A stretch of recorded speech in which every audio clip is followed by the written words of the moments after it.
بسم اللہ الرحمن الرحیم۔ السلام علیکم پیارے دوستوں، امید کرتا ہوں آپ خیریت سے ہوں گے۔ اہل کوفہ کے نام خط حضرت مسلم بن عقیل کی شہادت کی خبر ابھی تک حضرت امام حسین تک نہیں پہنچی تھی، اس لیے آپ نے مقام حجر سے قیس بن مسہر حوادی کو خط دے کر کوفہ روانہ کیا، جس میں آپ نے لکھا کہ مجھے مسلم بن عقیل کا خط مل گیا ہے، جس میں انہوں نے ہمارے متعلق حسن رائے اور ہماری مدد و حق طلبی کے لیے تمہارے اجتماع کی خبر دی ہے۔ اللہ تعالیٰ ہمیں ہمارے مقصد میں کامیاب فرمائے۔ میں 8 ذی الحج بروز منگل کو یوم ترویہ کو مکہ سے روانہ ہو چکا ہوں۔ جب تمہارے پاس میرا قاصد پہنچے گا تو منفی طور پر اپنے کام کے لیے کوشش بڑھا دیں۔ میں انشاءاللہ جلد ہی تمہارے پاس پہنچ جاؤں گا۔ والسلام علیکم ورحمۃ اللہ وبرکاتہ۔ حضرت قیس جب امام علی مقام رضی اللہ تعالی عنہ کا خط لے کر قادسیہ پہنچے تو حسین بن نمیر، جو ابن زیاد کے حکم سے پہلے ہی فوج کے ساتھ طاق بندی کے لیے ہوئے تھے، اس نے قیس کو گرفتار کر کے ابن زیاد کے پاس بھیج دیا۔ ابن زیاد نے کہا، تم اگر اپنی جان بچانا چاہتے ہو تو گورنر ہاؤس کی چھت پر چڑھ کر حسین ابن علی کے خلاف تقریر کرو اور ان کو برا بھلا کہو۔ حضرت قیس چھت پر چڑھ گئے اور صلاۃ و سلام کے بعد فرمایا کہ رسول کریم صلی اللہ علیہ وآلہ وسلم کے پیارے نواسے حضرت حسین بن علی اس وقت خلق خدا میں سب سے بہترین شخص ہے۔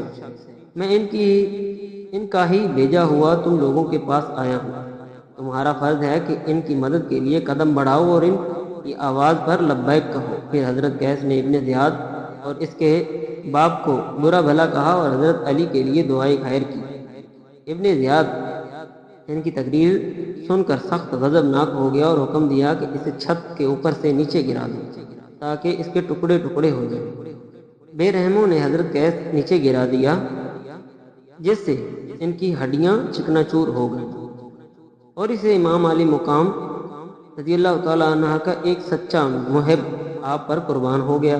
شہادت مسلم بن عقیل کی خبر قافلہ حسینی کوفہ کے حالات سے بے خبر کوفہ کی طرف رواں دواں تھا۔ راستے میں ہر چراغ گاہ سے جس پر قافلے کا گزرگاہ ہوتا کچھ لوگ ہمراہ ہو جاتے۔ جب قافلہ حسینی کی سالبہ کے مقام پر پہنچا تو حضرت امام حسین کو حضرت مسلم بن عقیل اور حانی بن عمرہ کی شہادت کی خبر ملی۔ عبداللہ بن سلیم الاسدی اور مزدی بن مشعل الاسدی سے روایت ہے کہ جب ہم حج سے فارغ ہوئے تو ہمیں حضرت امام حسین کے ساتھ شامل ہونے سے زیادہ پسندیدہ کچھ نہ تھا، اس لیے ہم نے امام علی مقام کو راستے میں جا لیا۔ اسی دوران میں قافلے کا گزر بنی اسد کے ایک آدمی کے قریب سے ہوا تو آپ نے اس سے حالات دریافت کرنے کا ارادہ فرمایا، پھر خیال ترک فرما دیا۔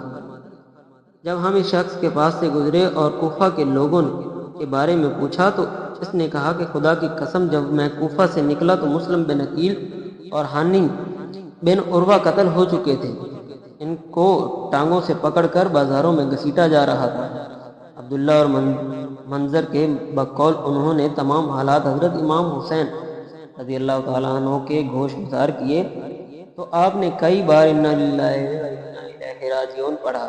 عبداللہ اور منظر کہتے ہیں کہ پھر ہم نے عرض کیا کہ ہم آپ کو خدا کا واسطہ دیتے ہیں کہ آپ اپنی اور اپنے گھر والوں کی فکر کریں اور یہاں سے واپس لوٹ جائیں، کیونکہ کوفہ میں کوئی بھی حامیوں مددگار نہیں ہے، بلکہ ہمیں اندیشہ ہے یہ ہے کہ آپ کو دعوت دینے والے ہی آپ کے دشمن ہو گئے ہیں۔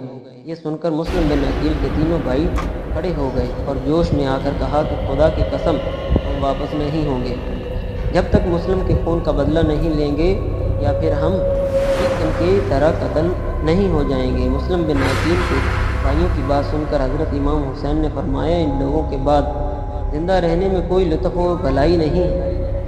آپ کے بعد ساتھیوں نے یہ بھی کہا کہ خدا کی قسم آپ مسلم بن عقیل کی طرح نہیں ہیں۔ جو ہی آپ کو تشریف لے جائیں گے سب آپ کے ساتھ رضی اللہ تعالی عنہ جب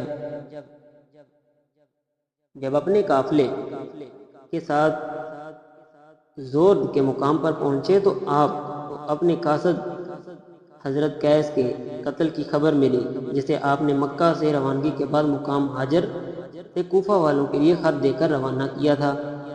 اس المناک خبر ملنے کے بعد آپ نے اپنے رفقا کو جمع کر کے فرمایا کہ ہمارے شیعوں نے ہم کو چھوڑ دیا ہے، تم میں سے جو واپس جانا چاہے وہ بخوشی واپس چلا جائے، ہماری طرف سے اس پر کوئی پابندی یا الزام نہیں۔ آپ نے یہ اس لیے فرمایا کہ راستے میں دیہات کے بہت سے لوگ اس خیال کے تحت آپ کے ساتھ ہو گئے تھے کہ شاید آپ بھی کسی ایسے شہر جا رہے ہیں جہاں کے رہنے والوں نے آپ کی اطاعت قبول کر لی ہے۔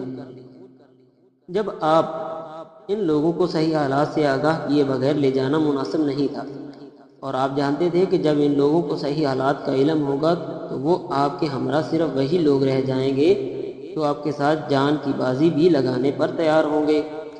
آپ کے اس اعلان کے بعد بہت سے وہ لوگ جو راستے سے شامل ہوئے تھے منتشر ہو گئے، اور آپ رضی اللہ تعالیٰ عنہ کے ساتھ وہی لوگ رہ گئے جو مکہ سے چلے تھے۔ جزاک اللہ خیرہ۔